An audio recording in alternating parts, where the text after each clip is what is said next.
ರಂಗಭೂಮಿಯಲ್ಲಿ ನಾನು ಆ್ಯಕ್ಟಿಂಗ್ ಕೋರ್ಸ್ನ ಮುಗಿಸಿದ್ದೀನಿ. ಈ ಸಿನಿಮಾ ಬಗ್ಗೆ ನಾನು ಮಾತಾಡಬೇಕು ಅಂತ ಹೇಳಿದ್ರೆ ಎಸ್ಪೆಷಲಿ ಡೈರೆಕ್ಟರ್ಸ್ ಅವರು ತುಂಬ ಸ್ಪೆಸಿಫಿಕ್ ಆಗಿತ್ತು. ಈ ಪಾತ್ರಕ್ಕೆ ನನಗೆ ಹೀಗೆ ಬೇಕು, ಹೀಗೆ ಸ್ಕ್ರೀನಲ್ಲಿ ಕಾಣಿಸ್ಬೇಕು ಅಂತ ಹೇಳಿ ಪ್ರತಿಯೊಂದು ಕ್ಯಾರೆಕ್ಟರ್ನ ಕಾಸ್ಟ್ ಮಾಡಿದ್ದಾರೆ ಆ್ಯಕ್ಚುಲಿ. ಸೊ ನನಗೂ ಆಡಿಷನ್ ಟೈಮಲ್ಲಿ ಹೇಳಿದ್ದಾರೆ ವಿಭಿನ್ನ ಪಾತ್ರ. ಈ ಮಾಡಿರೋ ಸಿನಿಮಾಗಳಲ್ಲಿ ಈ ಸಿನಿಮಾ ನಾನು ಯಾಕೆ ಇಟ್ಕೊಂಡೆ ಅಂತ ಹೇಳಿದ್ರೆ ಡಿಫ್ರೆಂಟ್ ಹಾರರ್ ಮೂವಿ ಮಾಡಬೇಕಂತ ನಂಗೆ ತುಂಬ ಆಸೆ ಇತ್ತು. ಜೊತೆಗೆ ನಾನು 3-4 ವರ್ಷದಿಂದನೂ ನನಗೆ ವಾಸ್ ಲೈಕ್ ತುಂಬಾ ಹಾರರ್ ಅಂತ ನೋಡ್ತಾ ಇದ್ದೆ. ಸರ್ಗೂ ಹೇಳ್ತಾ ಇದ್ದೆ, ನೀವೇನು ನನಗೆ ಆ್ಯಕ್ಟಿಂಗ್ ಮಾಡಿಸೋದೇ ಬೇಡ, ಕತ್ಲೆ ಆಯಿತು ಅಂದರೆ ಆಟೋಮೆಟಿಕ್ಕಾಗಿ ಸ್ಟಾರ್ಟ್ ಆಗುತ್ತೆ ನನಗೆ ಒಳಗಿಂದ ಅಂತ ಹೇಳಿ.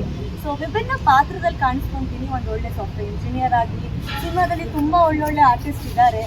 ಹೊಸ ಪ್ರಯತ್ನ ಆದ್ರೂ ಈ ಹುಡುಗಿ ಸ್ಕ್ರೀನಲ್ಲಿ ತುಂಬ ಚೆನ್ನಾಗಿ ಕಾಣಿಸ್ತಾಳೆ. ಜೊತೆಗೆ ಶಿ ಕ್ಯಾನ್ ಪಿಕಪ್, ಅವ್ರು ಚೆನ್ನಾಗಿ ಮಾಡ್ತಾಳೆ ಅನ್ನೋ ಕಾನ್ಫಿಡೆನ್ಸ್ ಡೈರೆಕ್ಟರ್ ಸರ್ಗಿದೆ. ಸಿನಿಮಾ ಒಳ್ಳೇದಾಗಿದೆ. 6th ಸ್ಟ್ಯಾಂಡರ್ಡ್ ಓದ್ತಾ ಇದ್ದೀವಿ ಇವಾಗ. ಇದು ನನ್ನ ಮೊದಲನೇ lead character, first horror film.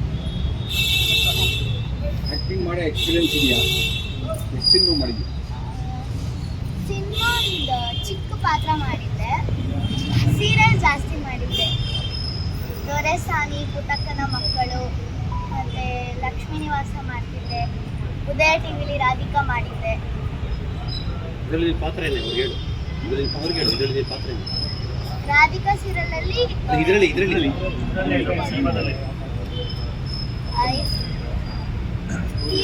Hero ಇರ್ತಾರಲ್ಲ, ಅವ್ರ ಮಗಳ ಪಾತ್ರ. ನನ್ನ ಹೆಸರು ರಿಯಾ ಅಂತ. ಕ್ಯಾರೆಕ್ಟರ್ ರಿಷಾ ಅಂತ ನನ್ನ ಮಗಳ ಪಾತ್ರ ಬರ್ತಾ ಇದ್ದಾಳೆ.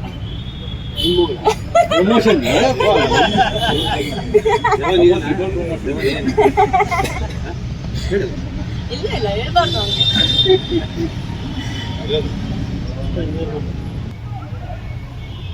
acting experience? Nothing. This is my first film altogether. Malayalam? Tamil. First.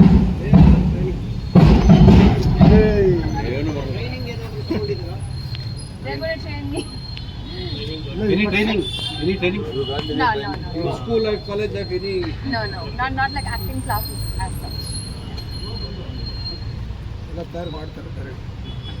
How you got through this project? We went through the same audition process, casting and everything, and then we had an audition round, and got like a little Kannada script, tried to do the Kannada script, could do a little bit, so then we got